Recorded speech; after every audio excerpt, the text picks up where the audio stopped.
Na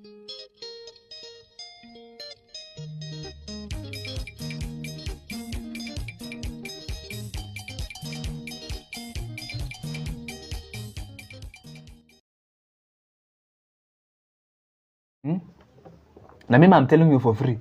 If you are a politician or if you are planning to fight for a seat in Baringo County, history ya kutuwekea agenda kubwa kubwa ikome. Before you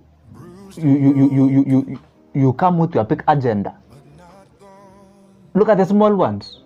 Ibu angalia watu wenye wanaishi maisha yenye imekaaje. Are the people living a good life? Hawa watu wenye wanaomba kura wako na stima. Hawa watu wenye wanaomba kura wako na maji ya kukunywa.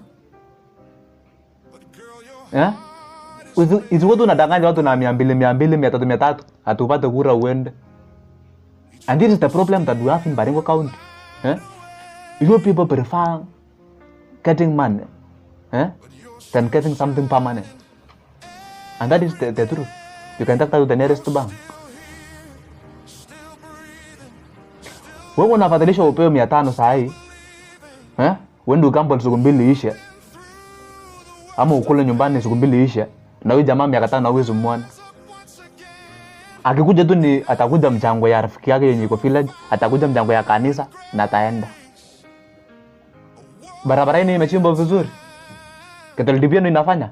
For example Kapkombe cattle dip ilifanya tu kazi like 3 months or 6 months na ikapotea. Mpaka saa hii cattle dip bado ni mpya. Management.